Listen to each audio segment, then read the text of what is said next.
અને એ નારાયણની ઉપાસના દ્વારા તમને જે વરદાન જોઈએ પરમાત્મા પાસે માગી લેજો. આટલું કહી અને ભગવાન બ્રહ્મા ગયા. બ્રહ્માજી ગયા તો ખરા, પણ આ બાજુ સાથે સાથે ભગવાન નારાયણની ઉપાસના કરદમ ઋષિ કરે છે. ભગવાન નારાયણ પ્રસન્ન થયા અને ભગવાન પાસે આવ્યા. અને એ સમયે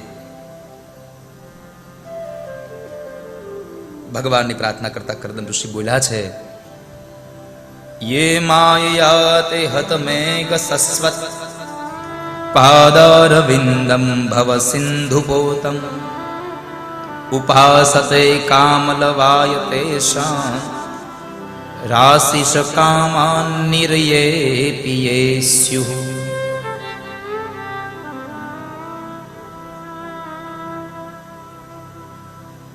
પ્રભુ, કરદમ ઋષિનું હૃદય ભરાઈ ગયું ભગવાનની પ્રાર્થના કરતા કરતા. અને તેઓ કહે, હું કેટલો ભાગ્યશાળી, તમારા દર્શન થયા મને. હે નારાયણ, હું આપના દર્શન કરીને કેટલો ભાગ્યશાળી. એનું હૈયું પીગળ્યું, આંખમાં અશ્રુ આવ્યા. અને એ જે અશ્રુઓ પડ્યા એ જગ્યાએ એક સરોવર થયું. અને સરોવરનું નામ છે બિંદુ સરોવર. એ બિંદુ સરોવર ત્યાં એક પ્રભુના વિરહમાં એક સંત રડે. પ્રભુ પ્રેમમાં એક રડતો હોય ત્યારે એની આંખમાંથી નીકળતા અશ્રુઓ જેટલા પવિત્ર હોય એટલું આ બિંદુ સરોવરનું પાણી પવિત્ર છે. એનું આ જળ પવિત્ર છે. આ બાજુ ભગવાન કહે છે, માગો. હું શું આપું કરદમ ઋષિ? ત્યારે ભારત વર્ષનો એક માત્ર આ કરદમ ઋષિ એમ કહે છે, પ્રભુ તમે મને જો આપવા માંગતા હોય, ને કે આપણે એમ કહીએ ને કે સાધુ શું માગે, સંત શું માગે કોઈ પાસે? સાધુએ માગ્યું છે, અહીંયા કરદમ ઋષિએ માગ્યું કે પ્રભુ તમે મને આપવા માંગતા હોય તો મને એક સારી પત્ની આપો, સારી સ્ત્રી આપો. સારી સ્ત્રી શું કામે? સારી સ્ત્રી હોય તો સારા સંતાનને જન્મ આપી શકે. એટલા માટે ધરાવીને ધાન ન નીપજે ને કુળવીને મારું ન હોય, જેસલ જખરો નીપજે જેની માં હોથલ પદમની હોય. સારી ધરતી હોય તો પાક સારો આવે. માટે પત્ની સારી હોય, સ્ત્રી સારી હોય તો સારા સંતાન જન્મ આપી શકે. અને સારા સંતાનને જન્મ આપે એની ક્યાં કથા દૂર લેવા જવી પડે એમ છે? કઈ દૂર નથી અહીંયાથી. આ બિલખા અહીંયા જ રહ્યું. ચંગાવતીએ શેલૈયાને જન્મ આપ્યો. શેલૈયો ભણવા ગયો અને આ બાજુ ભગવાન રક્તપિતિયા સાધુનું વેશ લઈને આવે અને માંસ માગે. પશુનું નહીં પણ દીકરાનું, યુવાન બાળકનું માંસ માગે. અને આ બાજુ દીકરાને લેવા માટે જ્યારે શેઠ સગાડસર સ્કૂલે જાય એની પેલા ભગવાન પહોંચી ગયા. ભગવાન કહે છે તું વયો જા, તારો બાપ તને મારી નાખશે, ઓલા સાધુડાને ખવડાવી દેશે. અને ત્યારે છેલ્લૈયાએ જે વાત કહી હે અદ્ભુત પંક્તિ છે. હા, એ હાલડું નથી મને ગાવું, મને છેલ્લૈયાની વાત ગાવી છે. એ ભાગુ તો મારી ભૂમકા લાજે, ભોરિંગ લઈને મેરું સરીખા ડોલવા લાગે, આકાશ આધાર મેરા મન માં જાઉં કે છેલૈયો સત ન છૂટે, મેરા મન માં જાઉં કે છેલૈયો મેરા મન માં જાઉં કે, પણ છેલ્લો સત ન છૂટે. પણ ક્યારે? જ્યારે ચંગાવતીએ એને જન્મ આપ્યો છે, ત્યારે સારી માએ જન્મ આપ્યો છે.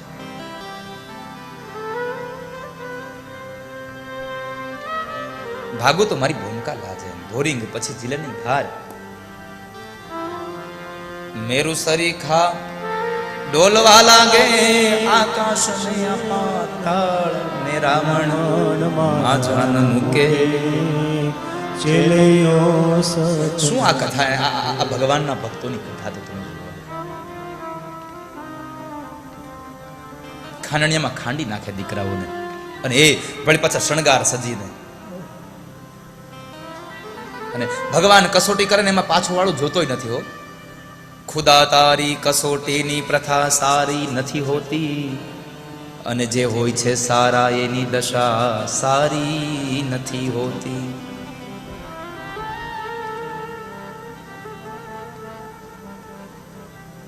માતા પિતાની અંદર રહેલા છે સદગુણો છે, એનું સિંચન પોતાના બાળકોમાં થાય છે, વિચારોનું સિંચન બાળકોમાં થાય છે. એ વાત સત્ય છે. આ એક દાખલો નહીં, હું તમને મહાભારતનો પ્રસંગ કહું, બહુ અદભુત કથા છે. હમણાં જ પ્રસંગ ગયો ને કે દુર્યોધને સ્પષ્ટ ના પાડી કે હું પાંડવોને એના ભાગનો હિસ્સો તો શું, 5 ગામ પણ શું, એક નાની એવી સોયની અણીખૂત એટલી જગ્યા નહીં આપું. શું કામ કીધું એણે? આ વિચાર દુર્યોધનમાં આવ્યો ક્યાંથી? તો એનું એક જ માત્ર કારણ છે, ગાંધારીના વિચારો. ગાંધારીના વિચારો હતા. જ્યારે ધૃતરાષ્ટ્રને સંતાનો ન હતા અને સંતાનો થવાની વાત કરી, અને એ સમયે પછી ગાંધારીના ઉદરમાં બાળક, અને એ ગાંધારીએ મનમાં વિચાર કર્યો કે રાજગાદી કોણ પામે? મોટો દીકરો હોય ઈ. તો પેલા મારો દીકરો જન્મે, મારા દીકરા પાસે રાજ રહે, મારા દીકરા પાસે આ પાઠ રહે, આ રાજસત્તા મારા દીકરા પાસે રહે. આવું જ્યારે બાળક ઉદરમાં હતું ત્યારના વિચારો ગાંધારીના હતા, અને એ ગાંધારીના વિચારોને લઈ અને દુર્યોધનમાં આવ્યા. દુર્યોધને કહ્યું કે આ રાજ હું નહીં છોડું. આ માના સંસ્કારો છે. મા બાપ જો સારા હોય, એના વિચારો સારા હોય, તો દીકરાની અંદર સંસ્કારો આવે ને આવે, એમાં સંશય નથી.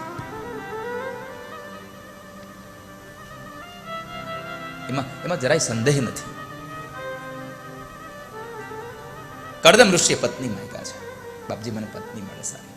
અને એ સમયે કહ્યું, ભગવાને કહ્યું, આ તો તમે માંગ્યું છે ને મેં આપ્યું છે, પણ તમે મારી આટલી બધી ઉપાસના કરી, હું રાજી થયો છું ને કહું છું કે જાઓ, તમારે ત્યાં એક દેવહૂતિ દ્વારા તમારી પત્ની તમારા સંસાર દ્વારા હું તમારો દીકરો બનીને આવીશ. આ મારી સેવાનું ફળ છે. ભગવાન પોતે કહે છે હું તમારો દીકરો બનીને આવીશ. એક કથા તો એવી પણ છે, કરદમ ઋષિ એમ કહ્યું કે મને સારો તમારા જેવો દીકરો થાય. ભગવાન કહે છે મારા જેવો તો દુનિયામાં કોઈ છે નહીં. ભગવાન કહે છે કઈ વાંધો નહીં, મેં કહ્યું છે માગવાનું, તમે માગ્યું છે તો હું તમારે ત્યાં દીકરો બનીને આવીશ. પછી ભગવાનને યાદ આવ્યું કે લે તમારા લગ્ન તો થયા નથી. ત્યારે કરદમ ઋષિએ કીધું તમારે પરણાવવાની જવાબદારી તમારી, અને મારે દીકરો થવાની જવાબદારી પણ તમારી. એક સાથે 2 વસ્તુ માગી. આવી એક પણ કથા છે. પણ અહીંયા આગળ ભગવાને કહ્યું કે આજથી 3જા દિવસે તમારા આંગણામાં એક રથ આવશે.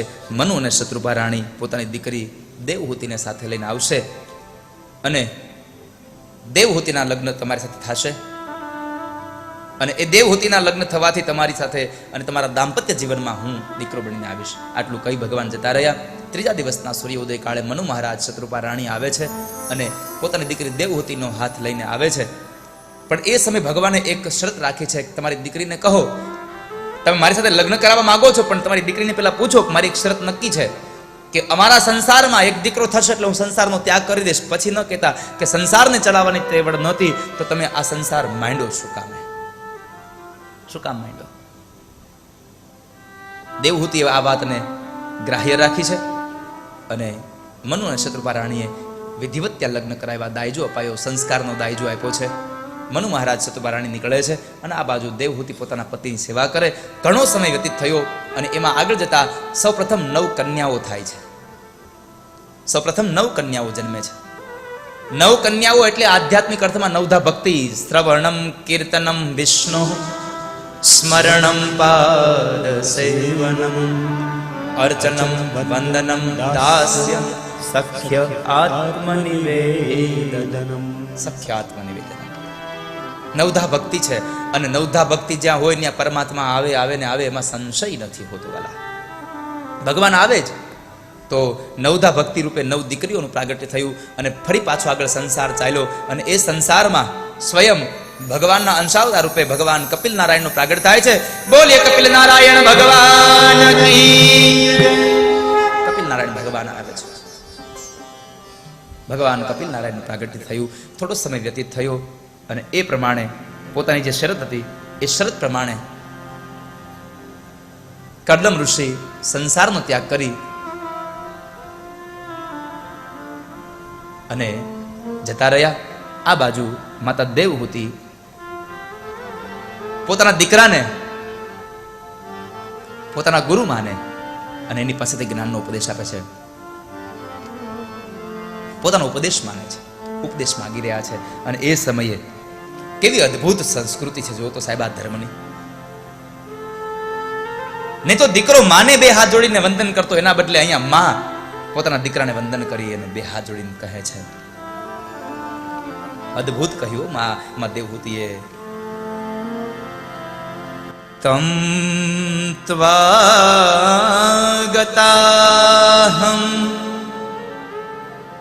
શરણમ શરણ્યમ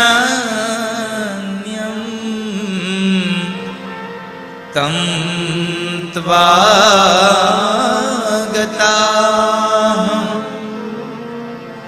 શરણમ શરણ્યમ સ્વભૃત્ય સંસારતરો કુઠારમ સ્વભૃત્ય સંસારતરો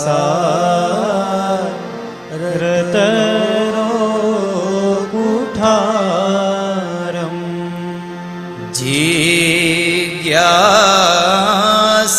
जिज्ञासयाहं प्रकृते पुरुषस्य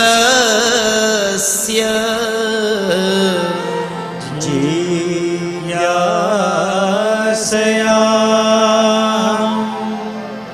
प्रकृते पुरुषस्य नमामि सद्धर्मविदाम्बरीष्ठम् नमामि सद्धर्मविदाम्बरीष्ठम्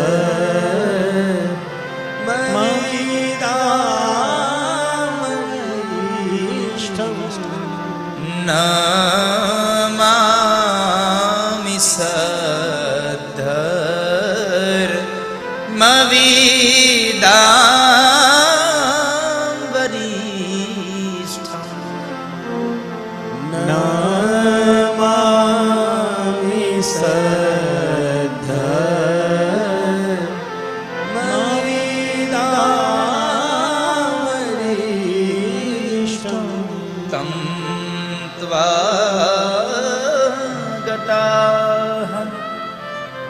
शरणं शरण्यं तं त्वागताहं शरणं शरण्यं. प्रभु मैं आपके शरण में हूं. પ્રભુ મારે આપની પાસેથી એટલું જ જાણવું છે કે પ્રકૃતિ અને પુરુષનું લક્ષણ શું હોય છે. કૃપા કરી અને મને બતાવો અને હવે મારી અંદર જ્ઞાનનો પ્રકાશ કરો.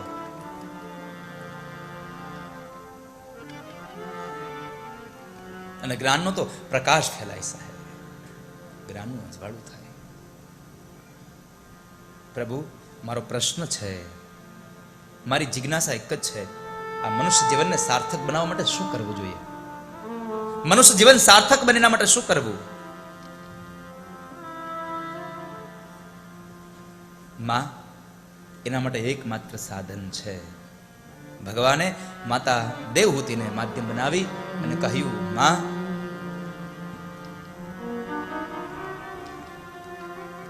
ભારતના ષડ દર્શન છે, સાંખ્ય, યોગ, ન્યાય, વૈશેષિક, પૂર્વ મીમાંસા અને ઉત્તર મીમાંસા. આ 6 પ્રકારના ષડ દર્શનો છે. અને આ ષડ દર્શનોમાં હું આપને એક વાત કહું. સાંખ્ય માર્ગ એ આમ તો જ્ઞાન માર્ગ છે, નિવૃત્તિનો માર્ગ છે. યોગ પ્રવૃત્તિનો માર્ગ, કર્મનો માર્ગ છે. પણ જો તમારે મનુષ્ય જીવનને સફળ બનાવવું હોય તો એક માત્ર વાત યાદ રાખો માં,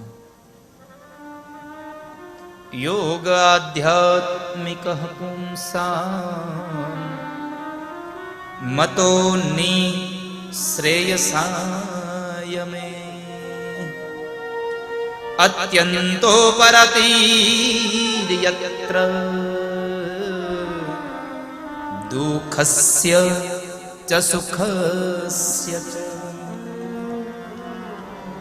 માં, આ દુનિયામાં યોગ એ શ્રેષ્ઠકર માર્ગ છે.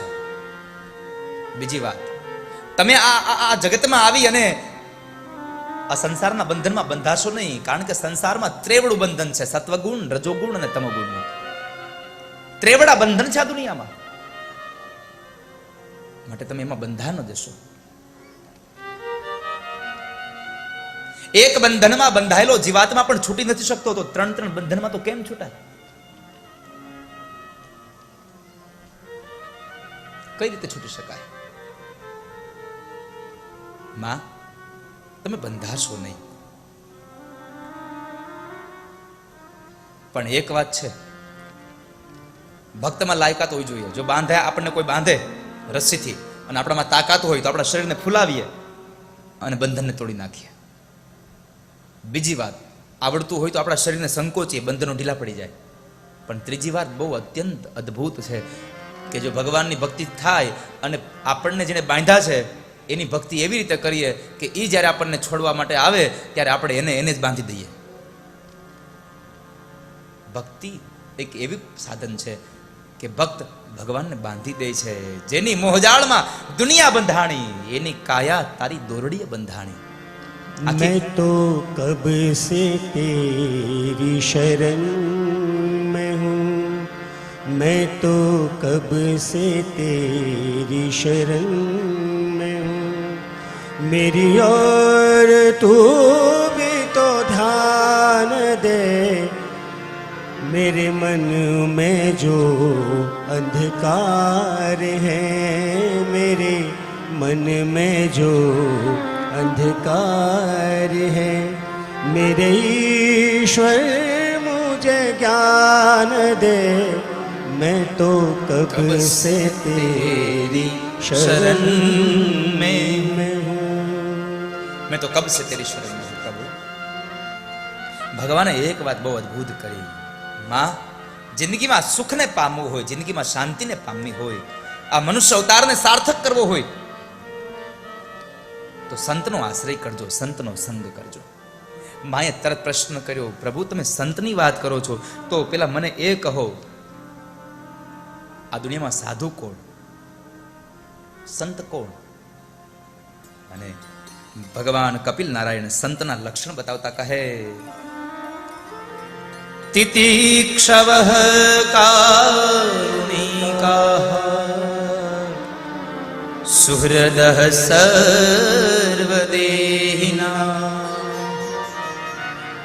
અજાતશત્રવઃ શાન્તાઃ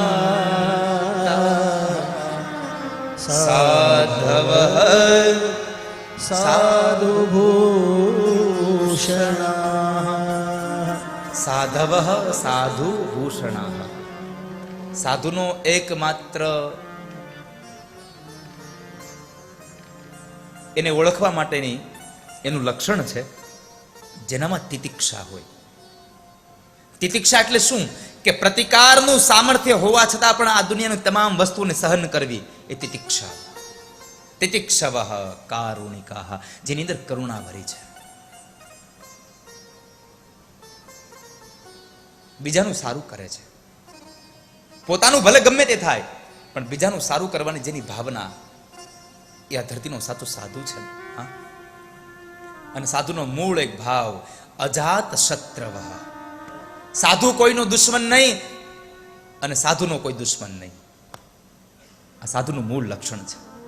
હું કોઈનો વેરી નહીં અને કોઈ મારો વેરી નહીં. અજાત શત્રવઃ શાન્તાઃ સાધવઃ સાધુભૂષણાઃ.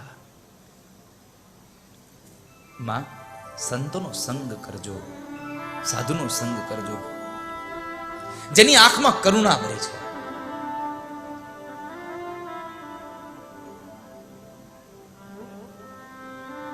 એ સાધુ છે. ભગવાન શિવ સાધુ છે, કારણ એની આંખમાં કરુણા ભરી છે ને એટલા માટે તો કહ્યું કર્પૂર ગૌરમ કરુણાવતારમ, કર્પૂર ગૌરમ કરુણાવતારમ. ન કહ્યું ક્રોધાવતારમ, નકર શિવજીમાં ક્રોધે ભારોભાર ભર્યો છે, પણ ક્રોધ કરતા કરુણાનું મહાત્મ્ય વધારે સારું છે એટલે કહ્યું કરુણાવતારમ. ભગવાન શિવ કરુણાનો અવતાર છે. કર્પૂર ગૌરમ કરુણાવતારમ. માં સાધુનો સંગ કરજો, અને સાધુ તો પરમાત્મા સુધી લઈ જાય, આપણને ઈશ્વરની સાથે મેળવી દે. અને સાધુ છે સાહેબ, એનો આત્મા જ ઉપકારી હોય. એટલે તો સંતોએ પદ લખ્યું છે, મેઘ.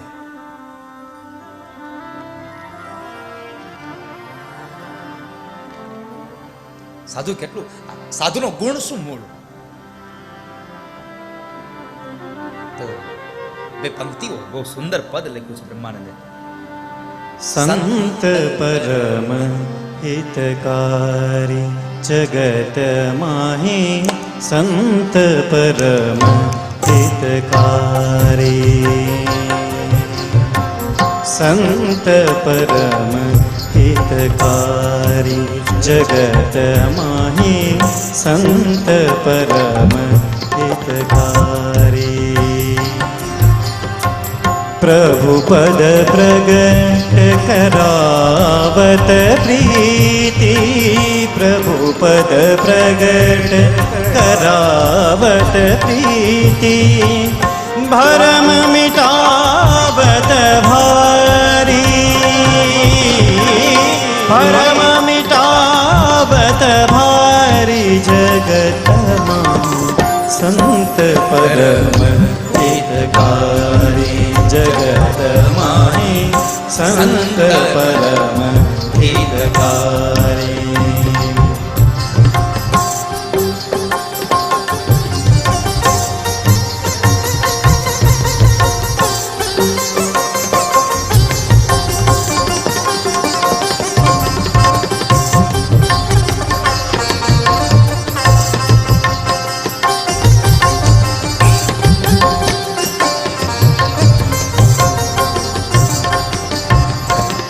પરમ કૃપાળુ સકલ જીવન પર, પરમ કૃપાળુ સકલ જીવન પર, હરિ સમ સબ દુઃખ હારી, હરિ સમ સબ દુઃખ હારી. ત્રિગુણાતીત ફિરત તનુ જાગી, ત્રિગુણાતીત ફિરત તનુ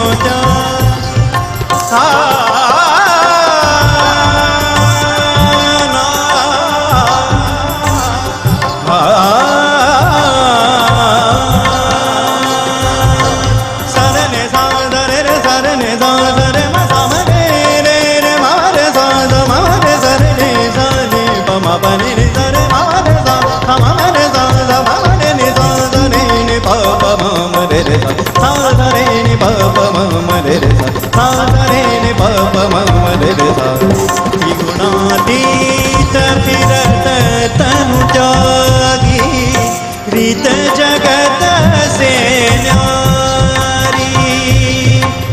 બ્રહ્માનંદ કહે સંત કી સોબત, બ્રહ્માનંદ કહે સંત કી સોબત, मिलत है प्रगट मुरारी,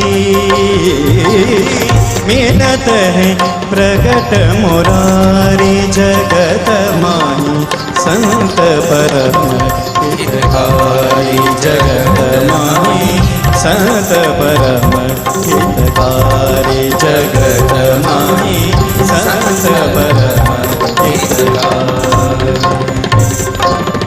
માં સાધુ ઈ છે કે જે તમને, સંત એ છે કે જે પરમાત્માની સુધી પહોંચાડી દે. સંત પરમ હિતકારી જગત માહી, સંત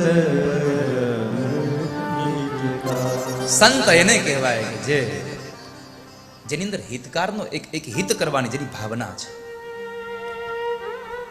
અને બીજો બહુ મુખ્ય લક્ષણ, પ્રભુ પદ પ્રગટ કરાવત પ્રીતિ, પ્રભુ પદ પ્રગટ કરાવત પ્રીતિ, ભરમ મિટાવત, ભરમ મિટાવત, આ શબ્દ ભરમ મિટાવત ભારે. આપણા જીવનના જેટલા ભ્રમ છે એને એને એને એને મટાવી દે સાહેબ, એનો નાશ કરી દે. ભરમ મિટાવત ભારે, સંત પરમ હિતકારી જગત માય સંત પરમ. માં સંત એ છે કે જેના જીવનના ખોટા તંત દૂર થયા હોય. માં સંત સહેતા સહેતા પણ હસે અને હસતા હસતા પણ જે સહે, જેનું જીવન સરળ છે એ સાધુ છે. એટલે તો વિષ્ણુ સહસ્ત્રમાં એક નામ બતાવ્યું, અમાની માણદહ માન્ય, અમાની માન્ય. માં અમાની ભગવાનનું એ વિષ્ણુ સહસ્ત્રમાં નામ છે. બીજી બાજુ સંત પોતે અમાની છે. આનો અર્થ થયો સંત એ પરમાત્માની મૂર્તિમંદ સ્વરૂપ છે, સાધુ એ પરમાત્માનું સ્વરૂપ છે. બીજાને માન આપે, બીજાને સુખ આપે, પોતે દુઃખને ક્ષમે, પોતે અપમાનને સહન કરી લે, એ આ દુનિયાનો સાચો સાધુ છે. માં ભગવાન એ સંતોના 16 લક્ષણો અહીંયા ભગવાન કપિલ નારાયણે બતાવ્યા છે. માં એનો સંગ કરજો. ભગવાન કપિલ નારાયણે માતા દેવહૂતિને સાંખ્ય શાસ્ત્રનો ઉપદેશ આપ્યો અને કહ્યું કે માં આ શરીરમાં મોહન પામશો. આ શરીર તો 24 તત્વોનું બનેલું છે અને આ ચામડી ઉપર છે ને એટલે સારું લાગે છે, બાકી નીચે તો હાડ માંસ ભર્યા છે, રુધિર ભર્યા છે. 24 તત્વોનું શરીર. 24 તત્વો ક્યાં? તો સાંખ્ય શાસ્ત્ર બહુ સંક્ષિપ્તમાં 5 મહાભૂત, 5 જ્ઞાનેન્દ્રિય, 5 કર્મેન્દ્રિય અને 5 તન માત્રા. એમાં સૌથી પહેલા પંચ મહાભૂતમાં કોણ? તો કહે છે આકાશ, વાયુ, તેજ, જલ અને પૃથ્વી. આ પંચ મહાભૂત. ત્યારબાદ પંચ તન માત્રા, શબ્દ, સ્પર્શ, રૂપ, રસ અને ગંધ. આ 5 તન માત્રા. 5 જ્ઞાનેન્દ્રિય, કાન, ત્વચા, આંખ, જીભ અને નાક. વઘાર રસોડામાં થાય પણ સુગંધ અહીંયા આવી જાય નાકને. આ જ્ઞાનેન્દ્રિય છે, એને જ્ઞાન થઈ ગયું કે અહીં વઘાર થયો, અને પછી આપણું કથામાંથી મન વયું જાય કે આટલો સરસ વઘાર થયો છે તો એ રસો કેવો હશે, એ દાળ કેટલી સરસ હશે. પણ આપ સૌને એટલી પ્રાર્થના કરી દો અત્યારે કે કથા હું અહીંયા કથા વાંચવાનું હું બંધ કરું ને ત્યાર પછી આપણા આવેલા મહેમાનોનું સ્વાગત હોય છે, આરતી કરવાની છે. આરતી કર્યા પહેલા રસોડામાં કોઈ પીરસવાના નથી, આ નક્કી છે. આરતી કર્યા પહેલા રસોડામાં કોઈ વ્યક્તિ પીરસવાના નથી, એટલે કોઈ પોતાનું સ્થાન ન છોડતા ક્યારે. ભગવાનની આરતી લઈને જવાનું હોય. એટલે 5 જ્ઞાનેન્દ્રિય છે, 5 કર્મેન્દ્રિય છે. કર્મેન્દ્રિયમાં 5 હાથ, પગ, મુખ, જનેન્દ્રિય અને મળદ્વાર. આ 5 કર્મેન્દ્રિય છે. આ 20 થયા. 5 તન્માત્રા, પંચ મહાભૂત, 5 કર્મેન્દ્રિય, 5 જ્ઞાનેન્દ્રિય અને આની અંદર 4 પ્રકારના તત્વો બીજા ભેળ્યા, મન, બુદ્ધિ, ચિત્ત અને અહંકાર. આ 4 તત્વો ભેળ્યા તો આ મન, બુદ્ધિ, ચિત્ત, અહંકાર 4 વસ્તુનું ઝુમખું અંતઃકરણ. એમાં એ અંતઃકરણમાં મન એટલે શું? મનન કરે ત્યારે મન કહેવાય, જ્યારે મનન કરે ત્યારે મન કહેવાય. નિર્ણય કરે ત્યારે બુદ્ધિ નિર્ણયપૂર્વક વિવેક કરવો જોઈએ. ચિંતન કરે ત્યારે ચિત્ત કહેવાય અને અહંભાવ કરે ત્યારે અહંકાર કહેવાય છે. મન, બુદ્ધિ, ચિત્ત અને અહંકાર. બુદ્ધિ નિર્ણય કરે, મન મનન કરે, ચિત્ત ચિંતન કરે અને અહંકાર અહોભાવ લાવે. આ 4 વસ્તુ ભળે એટલે 24 તત્વોનું આ શરીર બન્યું અને 25મું તત્વ જ્યારે એની અંદર આવે ત્યારે પ્રાણ. એ પ્રાણ આવવાથી આ શરીરની કિંમત થાય છે. માં પણ આ શરીરમાં મોહન પામશો. માત્ર યાદ એટલું જ રાખજો કે આપણે જે ગર્ભની અંદર આપણે ભગવાનને જે વાયદો આપ્યો છે એ વાયદો ભૂલાઈ ન જાય. પરમાત્માને શું કહ્યું છે આપણે? હે ભગવાન, તમે મને છોડાવો, આ જિંદગીમાં હું તમને ક્યારેય નહીં ભૂલું. તમને ક્યારેય નહીં ભૂલું, તમે મને છોડાવો. અને એટલા માટે બાત કરના હે મના મત કિસી સે બાત કર, જો વાદા તૂને ગર્ભ में किया था उसको प्यारे याद कर. માને આપણે ભગવાનને ગર્ભની અંદર વાયદો આપ્યો હતો કે પ્રભુ મને બચાવો, મને બચાવો. આટલું કઈ ભગવાને જ્ઞાન આપી ભગવાન કપિલ નારાયણ સાંખ્ય શાસ્ત્રનો ઉપદેશ આપવા માટે કપિલ ગીતાનું ગાન કરવા માટે નીકળી ગયા.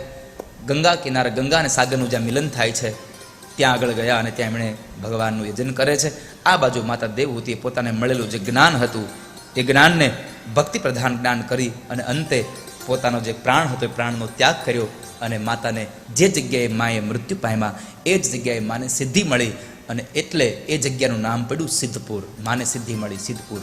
બિંદુ સરોવરના કિનારે માં દેવહૂતિને મુક્તિ આપી એ કથા બતાવી અને સુખદેવજી મહારાજ ચતુર્થ સ્કંદની પ્રવેશ કરાવતા ચતુર્થ સ્કંદમાં કહ્યું કે સાંભળો, વિસર્ગ લીલાની કથા. કરદમ અને દેવહૂતિને ત્યાં જે 9 કન્યાઓ થઈ એમાંની એક કન્યા અનસુયા, અનસુયાના લગ્ન એમણે અત્રિ સાથે થયા. અત્રિને ત્યાં સ્વયં ભગવાન દત્તાત્રેયનું પ્રાગટ્ય થયું છે. દત્તાત્રેય મહારાજની કથા એ 9 યોગેશ્વરોની કથા 11મા સ્કંદની અંદર આપી છે. પણ ત્યાર પછી મનુ મહારાજને જે 3 દીકરીઓ હતી એમાં જે પ્રસૂતિ નામની જે કન્યા હતી એમના લગ્ન દક્ષ પ્રજાપતિ સાથે થયા છે. આકુતિના રુચિ સાથે થયા અને પ્રસૂતિના દક્ષ પ્રજાપતિ સાથે લગ્ન થયા. પ્રજાપતિને ત્યાં 16 કન્યાઓ થઈ. એમાંની 13 કન્યાઓ એણે ધર્મને આપી, એક અગ્નિદેવને, એક પિતૃગણને અને એક પરણાવી. એ પરિણા છે ભગવાન શિવને. જે સતી હતા ભવાની એ ભગવાન શિવને પરિણા છે. અને જે ભવાની હતા એ ભવાની પોતાના પિતાના ઘરે અગ્નિમાં બળી અને પોતાના દેહનો ત્યાગ કર્યો. અગ્નિમાં બળીને પોતાના દેહનો ત્યાગ કર્યો શબ્દ સાંભળ્યો અને વિદુરજીએ પ્રશ્ન કર્યો, બાપજી દીકરી બાપના ઘરે શું કામ બળી? તો કહે છે એનું એક જ કારણ હતું કે બાપના ઘરે એક વખતના સમયમાં દક્ષ પ્રજાપતિને પ્રજાનો નાયક બનાવ્યો અને એ પ્રજાના નાયક બનાવતા સમયે પ્રજાનો જ્યારે નાયક બનાવવામાં આવ્યો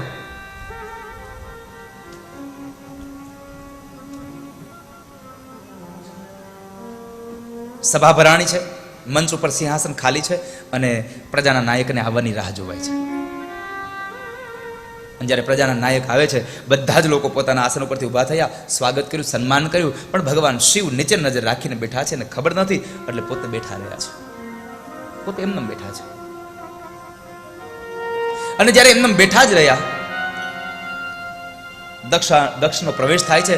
એક તો અણમાનીતો જમાઈ હતો અને એમાં પણ આ અપમાન જેવું લાગ્યું એટલે ન બોલવાના શબ્દો ભગવાન શિવ માટે દક્ષ પ્રજાપતિ બોલે છે કે જેને સંસારનું જ્ઞાન નથી, જેને કોનો આદર અને સત્કાર કરવો એનું જ્ઞાન નથી, એને આ સભામાં આમંત્રિત કર્યા કોણે? ભગવાન શિવ માટે ઘણું બોલે. ભગવાન શિવ શાંત રહ્યા પણ નંદી આદિ ગણો એની સામે ક્રોધે ભરાયા. નંદી કહે છે બસ દક્ષ હવે સાવધાન, એક શબ્દ ભગવાન શિવ માટે ન બોલીશ. પણ આજે સત્તા મળે છે ને સત્તાના અહંકારમાં માણસ મેં કરવા લાગે છે. માણસ હુંનો ફેલાવો કરે સત્તાના અહંકારે.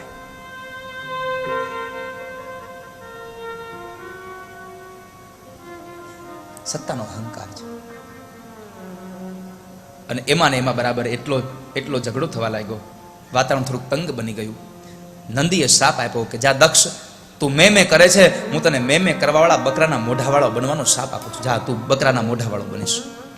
ભગવાન શિવ તમામને લઈને નીકળી ગયા. ચાલો હવાઈ ન રેવાય. ભગવાન શિવ ગયા કૈલાસમાં. ભવાનીને જઈને વાત ન કરી કે આવું બન્યું છે, આવું થયું છે, આવી કઈ ચર્ચા ન કરી. પણ એમણે એક વાત થઈ. આ બાજુ દક્ષે એક નિયમ રાખ્યો, પેલો વેલો વટ હુકમ બહાર પાડ્યો અને એ વટ હુકમ હતો યજ્ઞાદિ કર્મો થશે પણ શિવને કોઈ ભાગ નહીં, શંકરને કોઈ ભાગ નહીં.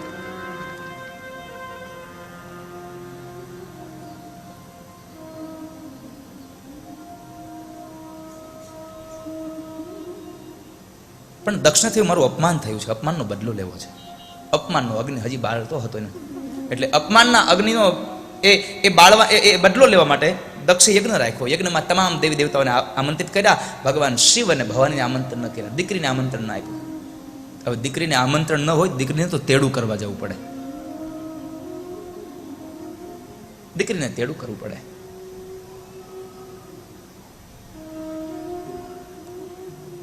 અને જ્યારે યજ્ઞનો દિવસ આવ્યો અને એ યજ્ઞના દિવસમાં એ દિવસે ભગવાન શિવ કથા કરે છે, ભવાની સામે બેસીને કથાને સાંભળે છે. એક પછી એક વિમાનો ઉપરથી નીકળે છે. આમ જો આ કથા ઉપરથી જોઈએ ને તો એવું લાગે કે આ દુનિયાના સૌથી મોટા વક્તા તો ભગવાન શિવ પોતે છે. ભગવાન શિવ પોતે છે.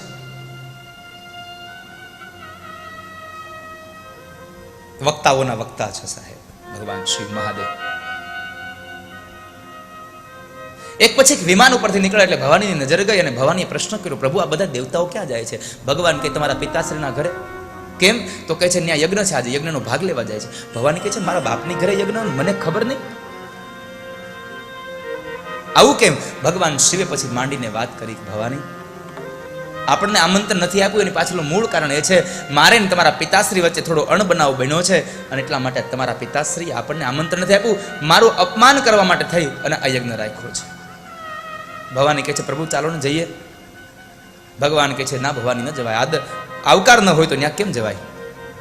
ન જવાય આપણાથી. આવકાર વગરનું ન જઈ શકાય.